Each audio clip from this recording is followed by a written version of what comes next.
Hello friends, welcome back to vision WBCS। আজ আমরা করব 500 MCQর পার্ট 10। চলো পার্ট 10-এ কি আছে দেখা যাক। এখানেও কিছু লেন্দি কোয়েশ্চেন্স হবে, যার জন্য হয়তো ভিডিওটা একটু লেন্দি হতে পারে। কোথাও কোনো ডাউট কনফিউশন থাকলে আমাকে কিন্তু অবশ্যই কমেন্ট সেকশনে জেনে নেবে। এখানে 91 থেকে 100 অব্দি কোয়েশ্চেন্স পাবে। তো চলো কোয়েশ্চেন নাম্বার 91টা শুরু করা যাক। বলছে, সল্ট সত্যাগ্রহ মুভমেন্টের সময় গান্ধীজি যখন অ্যারেস্ট হলো, তারপরে সল্ট সত্যাগ্রহ লিডারশিপটা কে চালিয়ে নিয়ে যায়? দি অপশনস আর বিনোবা ভাবে, সর্দার বল্লভভাই পটেল, আব্বাস তেয়াবজি, মৌলানা আবুল কালাম আজাদ। চলো আনসার দেখে নিই। আনসার হচ্ছে অপশন সি, আব্বাস তেয়াবজি। আব্বাস তেয়াবজি ইনি একজন ফ্রিডম ফাইটার ছিলেন ফ্রম গুজরাট, এবং পরে ইনি একবার chief justice of Baroda high court বা গুজরাট হাইকোর্ট হিসেবেও সার্ভ করেন। ঠিক আছে, গান্ধীজি অ্যারেস্ট হওয়ার পর অ্যারেস্ট হওয়ার আগে কিন্তু তাই আব্বাস তেয়াবজিকে নমিনেট করে গেছিলেন, যার ফলে গান্ধীজি অ্যারেস্ট হওয়ার পর সল্ট সত্যাগ্রহ মে 1930-তে আব্বাস তেয়াবজি লিড করেন আফটার গান্ধীজিজ অ্যারেস্ট। তারপরেই আব্বাস তেয়াবজিকেও অ্যারেস্ট করে নেওয়া হয় by the British government. Gandhiji এবং বাকিরা এই আব্বাস তেয়াবজিকে ইনাকে grand old man of Gujarat হিসেবে সম্মান দিয়ে ডাকতেন। Okay, now this is very important, একটু মনে রাখবে।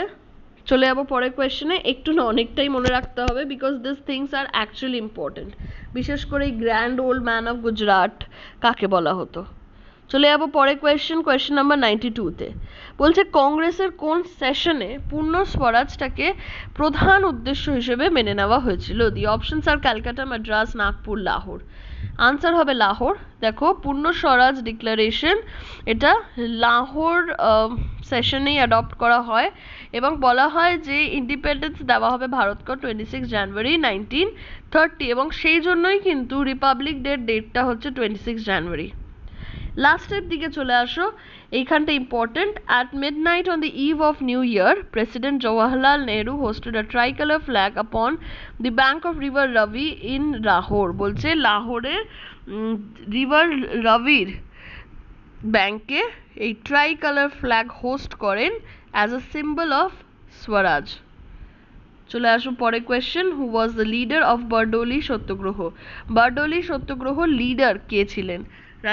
Doctor Rajendra Prasad, Pandit Jawaharlal Nehru, Sardar Vallabhbhai Patel, Acharya JB Kripalani. Answer দেখবো। আনসার হবে সর্দার বল্লভভাই পটেল। আনসারটা মনে রাখবে, ইটস ভেরি ইম্পর্টেন্ট। বারডোলি সত্যাগ্রহ 1828-এ হয়, very important. In the state of Gujarat, India, during the period of British Raj, was a major episode of civil disobedience and revolt in Indian independence movement. বলে বারডোলি সত্যাগ্রহ হচ্ছে one of the most important episode of freedom movement. এটা was a type of civil disobedience movement in Gujarat. এটাকে ignite করেন Sardar Vallabhbhai Patel. He was then one of the greatest independence ruler বা independence স্ট্রাগলের ইনি একজন খুব নাম করা ফ্রিডম ফাইটার ছিলেন সেই সময়। Leader, not ruler, my bad. The background of this movement was provided in 1925, when the taluka of Bardoli in Gujarat suffered from floods and famine, causing crops production to suffer and leaving farmers facing a great financial trouble. However, the government of the Bombay Presidency had raised the tax rate up to by 30% that year. বলছে এই বারডোলি সত্যাগ্রহ কেন হয় না, গুজরাটে সেই সময় কি হয় না, প্রচুর ফ্লাড অ্যান্ড ফামাইন হয়, মানে দুর্ভিক্ষ লেগে যায়, বন্যা লেগে যায়, যার ফলে গাছপালার ক্ষতি হয়, মানুষের কাছে টাকা ছিল না, একদম দুরবস্থা, ফিনান্সিয়ালি একদম ব্রেকডাউন হয়ে গেছিল। তার উপরেও কিন্তু ব্রিটিশার্সরা কি করেছে না, 30% হাইক করে দিয়েছে ট্যাক্সে, and that is why Bardoli satyagraha took place in 1928. Very important, অবশ্যই মনে রাখবে। ফামাইন কবে হয়, কখন থেকে শুরু হয়, রাদার 1925-এ। চলে যাবো পরের কোয়েশ্চেনে। Go back to Vedas. Now finally we are here. Go back to Vedas, এইটা এর আগেও তোমরা শুনেছো। এটা কে বলেছে? This call was given by Dayananda Saraswati. এই প্রশ্নটা আমি পরপর তোমাদের লাস্টের দুটো ভিডিওতেই করেছি। This is important, এটা কোয়েশ্চেনে অনেকবার এসছে। One of the main messages of Swami Dayananda Saraswati was for Hindus to go back to the roots of their religion, which are Vedas. ইনি বলতেন Vedas you can find everything, প্রত্যেকটা কনফিউশনের answer কিন্তু Vedas আছে. By doing this, he felt that Hindus would be able to improve the depressive religion, social, political and economic condition prevailing in India in his time. বলছে সেই সময়কার যে social religious political economic crisis বা বলতে পারো condition চলছে, এটাকে overcome করতে গেলে we have to read or go through Vedas. ভেদাসে তুমি সব কিছুর সলিউশন পেয়ে যাবে। চলে আসবো, Noakhali is situated in, Noakhali কোথায় অবস্থিত? হঠাৎ করে এরম একটা কোয়েশ্চেন কেন? তার ইম্পর্টেন্সটা আমরা জানবো, আগে আনসারটা দেখে নিই। আনসার হচ্ছে Noakhali is a district in south eastern Bangladesh. এবার এটা ইম্পর্টেন্ট কেন, হঠাৎ করে এরকম একটা কোয়েশ্চেন দিলাম কেন? চলো ব্রিফ একটা অ্যানালিসিস বা সরি নট অ্যানালিসিস, এক্সপ্লেনেশন দিয়েছি। এটার ইম্পর্টেন্সটা হচ্ছে দেখো, এখানে একটা huge genocide, massacre, rape, abduction, force conversion of Hindus into Muslim দেখা যায়।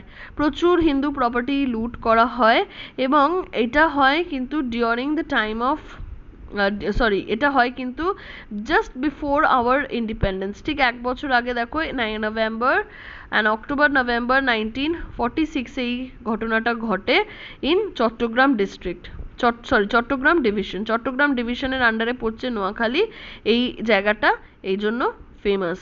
এখানে গান্ধীজি ক্যাম্পেইন করেন, 4 months থেকেছিলেন এই জায়গায়, just to bring peace or rather just to restore peace in this place. চলে আসবো পরেরটায়, question number 96। Mahatma Gandhi was the first arrested during Satyagraha in the year. Satyagraha মুভমেন্টের জন্য কোন বছরে গান্ধীজিকে ফার্স্ট অ্যারেস্ট করা হয়েছিল? দি অপশনস আর 1906, 1908, 1913, 1917। আনসার দেখব 1908। দেখো গান্ধীজির ব্যাপারে একটু ছোট্ট এক্সপ্লেনেশন দেওয়া রয়েছে, এখানে কিছু ডেটস অ্যান্ড ইয়ার থাকবে, সেগুলো অবশ্যই তোমরা নোট ডাউন করে নেবে। দেখো এটা কিন্তু হয় আফ্রিকাতে গান্ধীজি যান ইন 1893, ঠিক আছে, বাট ওখানে গিয়ে উনি শকড হয়ে যান যে কিভাবে কালো চামড়ার মানুষের, বেসিক্যালি ইউ ক্যান সে ইন্ডিয়ানসদের ওপর কিভাবে রেসিজম হতো, ঠিক আছে। এবং উনি শুরু করেন the natal Indian Congress in 1894। ওখানে গিয়ে উনি একটা সত্যগ্রহ মুভমেন্ট স্টার্ট করেন ইন্ডিয়ান পপুলেশনদের নিয়ে। একটা সময় আসে যখন বলা হয়, যেটাকে বলা হয় দ্য ব্ল্যাক অ্যাক্ট। এখানে বলে কি যে এশিয়াটিক্সদেরকে রেজিস্ট্রেশন করাবে, বেসিক্যালি ইন্ডিয়ানদেরকে আলাদা করে রেজিস্টার করা হবে, এবং এটা বলা হয় জুন 1907-এ। অ্যান্ড তারপরেই 1908-এ গান্ধীজি সত্যগ্রহ মুভমেন্ট স্টার্ট করেন, and that time he was arrested for the first time 2 মাসের জন্য। ওকে, দিস ইজ ইম্পর্টেন্ট, মনে রাখবে। চলে আসবে 97-এ। What was the basis of transfer of power to India on 15th August? বলছে 15th অগস্টে কি বেসিসে ইন্ডিয়াকে পাওয়ার ট্রান্সফার করা হলো? মানে আমরা যখনই কোনো একটা গুরুত্বপূর্ণ ডেট সিলেক্ট করি, নিশ্চয়ই সেই ডেটের পেছনে কিছু একটা সিগনিফিকেন্স থাকে, নট অলওয়েজ বাট সামটাইম কিছু সময় থাকেই। সেরকমই এই 15ই আগস্টের পেছনে কি সিগনিফিকেন্স ছিল? On this day the Indian national Congress had demanded পূর্ণ স্বরাজ। নো, এটা কিন্তু 26শে জানুয়ারি, যেদিন আমাদের রিপাবলিক ডে, মনে রাখবে। So this is cancelled. On this day Mahatma Gandhi started quit India movement. An anniversary for the formation of Indian government, anniversary for the surrender of Japanese army before Admiral Mountbatten. এই হচ্ছে 3টে option রয়ে গেল, 3টে অপশনের মধ্যে কোনটা সঠিক বলতে হবে। সঠিক উত্তর হচ্ছে মাউন্ট ব্যাটনের সামনে যখন জাপানিজ আর্মি সারেন্ডার করেছিল, সেই ডেটটাকে মেমোরি হিসেবে বানিয়ে লর্ড মাউন্ট ব্যাটন কি করেন, ওই দিনে ইন্ডিয়াকে ইন্ডিপেন্ডেন্স দেওয়ার কথা ভাবেন। ওকে, চলে যাবো পরে question 98। Permanent revenue settlement of Bengal was introduced by. Permanent revenue settlement বেঙ্গলে কে ইন্ট্রোডিউস করে? Options are Robert Clive, Hastings, Wellesley, Cornwallis. Answer দেখে নেবো, আনসার হবে কর্নওয়ালিস। দি পার্মানেন্ট সেটেলমেন্ট, এটাকে পার্মানেন্ট সেটেলমেন্টও বলতে পারো। একটু জেনে নাও এর ব্যাপারে। পার্মানেন্ট সেটেলমেন্ট এটা বেঙ্গলে ইন্ট্রোডিউস করা হয় বাই তখনকার যে East India Company and Bengali ল্যান্ডলর্ডসদেরকে রেভিনিউ ফিক্সড করার কথা বলা হয়, ঠিক আছে। এটা ইন্ট্রোডিউস করা হয় বাই কর্নওয়ালিস, এটাকে কর্নওয়ালিস কোডও বলা হয়, and this one introduced in 1793। মনে রাখবে, দিস ইজ ভেরি ইম্পর্টেন্ট, কবে এবং কে করেছিল, এটাকে কি বলা হয়। চলে আসো পরের কোয়েশ্চেনে। 99 the father of extremist movement in India. আমরা মডারেট মুভমেন্টে পড়েছি এবং তখন কোয়েশ্চেন করেছিলাম যে একজন এক্সট্রিমিস্ট মুভমেন্টের লিডারের নাম বলো। Here we are. Extremist, father of extremist movement in India কাকে বলা হতো? দি answer is busy Tilak. Lokmanya Tilak was born as Keshav Gangadhar Tilak. মনে রাখবে, কেশব গঙ্গাধর তিলক, ভেরি ইম্পর্টেন্ট। 23 জুলাই 1856 উনি জন্ম নেন। 1 অগস্ট 1920 ওনার ডেথ হয়। কিভাবে ডেথ হয় তোমরা আমাকে কমেন্টে জানাবে। Was an Indian nationalist, journalist, teacher, social reformer, lawyer, independence fighter who was the first popular leader of the Indian independence movement. বলছে লোকমান্য তিলক বা বিজি তিলক একজন খুবই গুরুত্বপূর্ণ লিডার ছিলেন, যিনি nationalist, journalist, teacher, social reformer, লয়ারও ছিলেন। ওকে, ইনাকে বলা হয় the father of unrest, father of Indian unrest. মনে রাখবে, this part is very important. He advocated violence as the higher duty. বলছে ভায়োলেন্স করো, ওনাকে উত্তেজিত করো, তবে তো ছেড়ে যাবে, না হলে কি করে ছেড়ে যাবে। Okay, this was his concept. চলে আসো পরের question, the last question of this video and the 100th question. Through which principle or device did Gandhiji strive to bridge economic inequalities? Economic inequality টাকে bridge করার জন্য উনি কোন principal মানে introduce করেছিলেন? Options are abolition of machinery, establishment of village industry, যেটাকে আমরা cottage ইন্ডাস্ট্রিও বলতে পারি, trusteeship theory, none of the above. The answer is trusteeship theory. Now we need to know what is trusteeship theory. দেখো, এটার মানে হচ্ছে, ট্রাস্টিশিপ মানে হচ্ছে ইন্ডিয়ার যে মানে যাদের হাতে পয়সা আছে প্রচুর, তাদেরকে ট্রাস্টিশিপ দেওয়া হবে, মানে তাদেরকে দায়িত্ব দেওয়া হবে to bring or to inject money in the economy.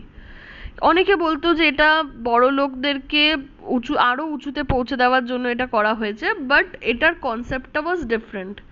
Okay, like the rich will create industry and give us employment, ব্যাপারটা ঠিক এরকম ছিল। And JRD Tata, we all know, he is a very famous or the founder of Tata group. ইনি কিন্তু ভীষণভাবে ট্রাস্টিশিপটাকে follow করেছিলেন এবং উনি এর ওপর বেস করে অনেক ফাউন্ডেশন তৈরি করেন এবং ইনার personal and professional life was totally based on this theory. Okay, তো this are the 100 questions from modern India, modern Indian movement. তোমরা আরও কোয়েশ্চেন পাবে from the Indian movement, freedom fight মানে ফ্রিডম পার্টটা মানে মডার্ন পার্টটা থেকে আরও কোয়েশ্চেন পাবে। মেবি হয়তো তোমাদের আমি হিস্ট্রিতে 500-র বেশিও কোয়েশ্চেন দিতে পারি, ইট ডিপেন্ডস অন টাইম। তো আশা করি তোমাদের ভালো লাগছে। কোথাও কোনো ডাউট কনফিউশন থাকলে আমাকে কমেন্ট সেকশনে জেনে নেবে। আর যে কোয়েশ্চেনগুলো করেছি অবশ্যই চেষ্টা করবে তার আনসার দেওয়ার। যদি আনসার না জানা থাকে আমাকে কমেন্ট সেকশনে জিজ্ঞাসা করবে, তার আনসার আমরা দিয়ে দেবো কমেন্টে। So till then, thank you, take care, bye by.